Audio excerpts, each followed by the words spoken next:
Ciao ragazze mie e ragazzi miei e bentornati sul mio canale. Allora, oggi facciamo un'altra puntata dell'amante risponde. L'amante è il tuo sé superiore, il solo e unico grande amante che tu possa mai avere. E il tuo sé superiore o anima, chiamiamola come meglio ci aggrada, che ti fa manifestare tutto, tutto. Il tuo sé superiore, la tua anima vive in una condizione di beata beatitudine, di infinita bellezza e poesia.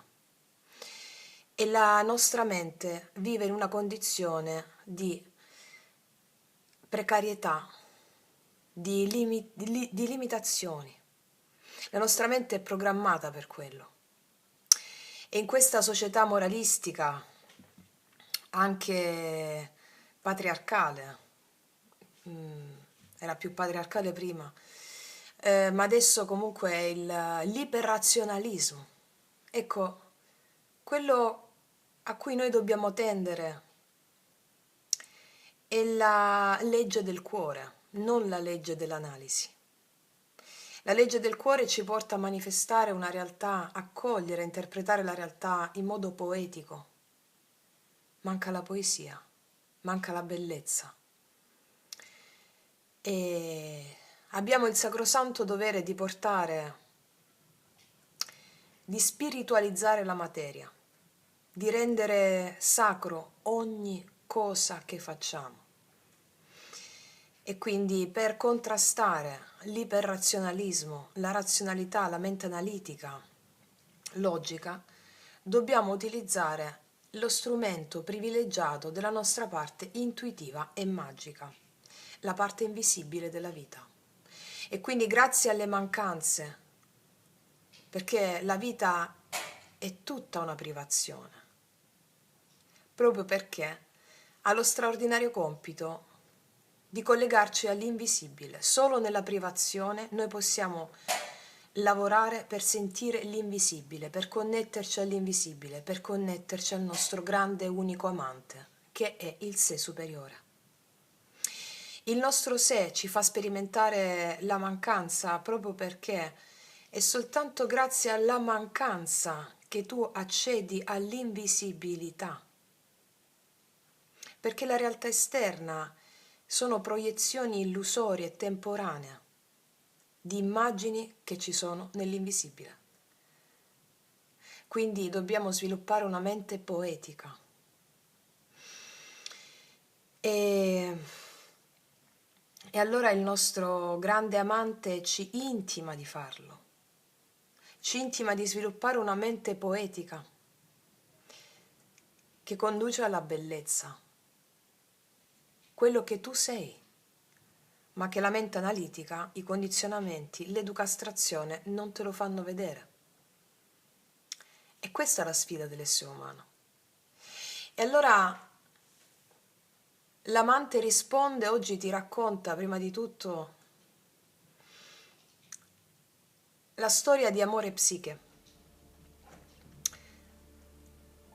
Psiche, che in greco significa soffio, anima, ehm, era una ragazza bellissima. Qua succede che Psiche perde amore e l'obiettivo è ritrovarlo. Psiche era innamorata di Amore, il più bello di tutti gli dei. Ecco, Amore di notte la va a trovare sempre, facendole vivere dei momenti straordinari, di amore allo stato puro, esperienze paradisiache. Però tra di loro c'era un patto. Amore le disse: io ti farò vivere esperienze paradisiache, però tu non potrai mai vedere il mio volto. Allora Psiche accetta e quindi Psiche accetta affinché l'idillio durasse per sempre. Così i giorni passano e Psiche viveva nella gioia, nell'appagamento totale con il suo amore. Poi con il passare del tempo accade qualcosa però. accade che le sue sorelle, le sorelle di Psiche, iniziarono a instillare in lei il dubbio, dicendole: ma tu sei sicura che l'uomo che ti viene a trovare ogni notte sia davvero un Dio? E se fosse un mostro pronto a divorarti da un momento all'altro? Così Psiche rimase un po' titubante e si instillò in lei il dubbio. Ma forse avete ragione, o forse no. Così una notte Psiche accende una candela mentre Amore dormiva. Si avvicina al volto di Amore con la candela e vide che accanto a lei dormiva il Dio più bello di tutti gli dei. Allora a un certo punto però cosa accade? Che una goccia di cera cade sul volto di Amore, svegliandolo. E l'idillio scompare. Amore vola via per sempre. Aveva rotto il patto Psiche, non si era fidata, aveva perso la fede, instillando il dubbio dentro di lei. Ecco, la ragione, la mente analitica, il lume, la candela, ha fatto scappare Amore, l'idillio, la bellezza, ha fatto scomparire tutto. Quindi per ritrovare Amore, Psiche deve andare oltre, al di là della logica e del razionale, della mente analitica, che controlla, che nella favola la parte analitica, la logica che controlla è rappresentata dalle sorelle di Psiche. E deve Psiche ritrovare la forza della fede, quella stessa fede che le ha fatto sperimentare la gioia più grande della sua vita, le gioie amorose divine, prima che il dubbio si insinuasse in lei. E allora è questo che ci insegna la storia di Amore e Psiche.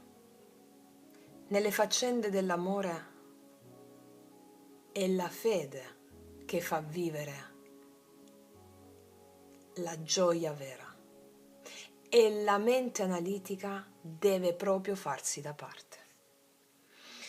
Ecco, oggi nell'Amante risponde era questo che volevo raccontarvi, perché le storie, i miti hanno una capacità straordinaria di lavorare dentro di noi come nient'altro.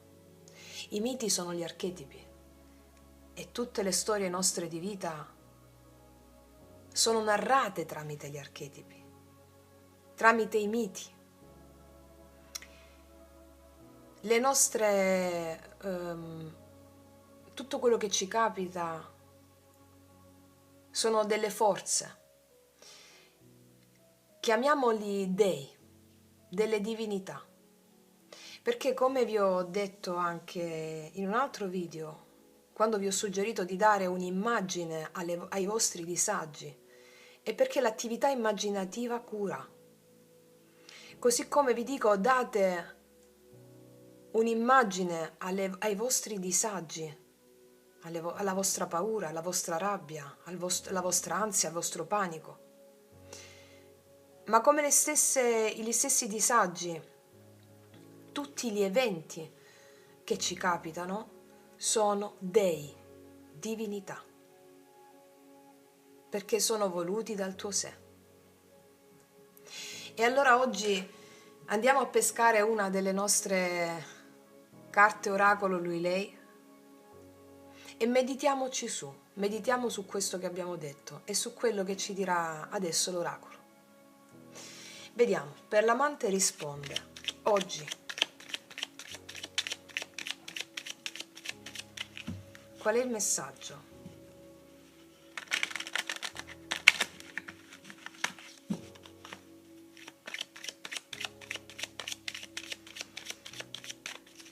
Cosa vuole dirti il tuo grande amante? Il tuo sé superiore che si specchia in ogni persona di cui tu senti un'emozione d'amore, che si incarna in essa.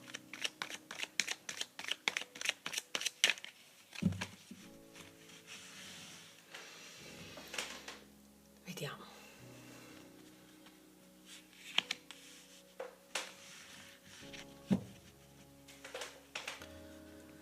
Allora, meditiamo su quello che ti vuole dire il tuo grande amante.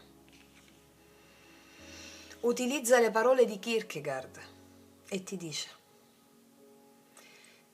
io vivo con lei il divenire di un amore e io stesso vi assisto quasi invisibile, sebbene visibile le stia vicino. Come una danza a due che è da uno solo ballata, così è la mia relazione con lei. Io sono nella mia invisibilità il suo unico e solo danzatore. Ella si muove come in sogno e crede di essere sola, eppur si muove con un altro, e quell'altro sono io, visibile quando sono presente invisibilmente. Bene, che cos'è questa frase, questo scritto, se non proprio il tuo sé superiore? Il tuo sé ti dice, il tuo grande amante ti dice che vive con te l'amore che tu vuoi. Il tuo sé superiore ti assiste accanto a te, quasi invisibile, perché non lo vedi. Eppure, visibile ti sta vicino. È una danza, balla insieme a te. Sembra che stia nell'invisibile. Sembra che ogni persona di cui ti innamori è una persona a sé, invece no, è sempre lui, è il tuo sé superiore, che ti fa sperimentare nelle relazioni che hai un'espansione. Allora ti dice che credi di essere sola. No, tu ti muovi con un altro, ti muovi sempre con un altro e quell'altro sono sempre io, visibile quando sono presente invisibilmente. E allora è proprio la definizione del tuo sé superiore, del tuo grande amante, è sempre con te. Anche quando credi di innamorarti di qualcuno esterno a te, tu ti stai innamorando sempre del tuo sé superiore, che ti fa fare esperienza di certune dinamiche affinché tu possa abbattere i confini dell'io, del piccolo ego, affinché tu possa abbattere i confini di psiche, della mente analitica, che vuole controllare se veramente esiste quella persona fuori, facendoti perdere il gusto della vera bellezza. Ricordiamo che Psiche amava al buio, non vedendo il volto del suo amante. Aveva totale fede in quella cosa e quando è entrata la mente analitica, l'idillio si è perso. Non cercate perché e per come. Il vostro più grande amante che dovete coltivare è il sé. Allora, sapete cosa faccio io prima di andare a dormire? Dopo la doccia mi ungo tutto di un olio che ho creato io con delle profumazioni di oli essenziali straordinarie, molto afrodisiache, e mi preparo per la notte, perché nel buio io non vedo l'ora di andare a dormire e congiungermi e ricongiungermi al mio grande amante. Ed è un'esperienza straordinaria. Ve la suggerisco a tutti, mettetevi un po' di profumo, magari gli oli essenziali, ylang ylang, patchouli, incenso, mettetevi un po' d'olio vettore, olio di mandorle, olio di riso, mettetevele anche qui sui polsi e dietro la nuca. Inebriatevi di questo profumo con la piena coscienza e consapevolezza che stai per andare dal tuo grande amante. Allora questo significa amarsi e iniziare a godere del profumo dell'amore. E quindi, ragazze mie, ragazzi, io per oggi concludo qui. Il tuo grande amante è lì, adesso, con te. E ti sta annusando i capelli. Ti sta abbracciando. Ecco, sentiti in questa emozione, perché è l'emozione più reale che possa esistere. Detto questo, ragazze mie e ragazzi, io vi ringrazio. Concludiamo qui la puntata dell'Amante risponde. Noi ci vediamo alla prossima e come sempre, che Dio vi benedica. Mua!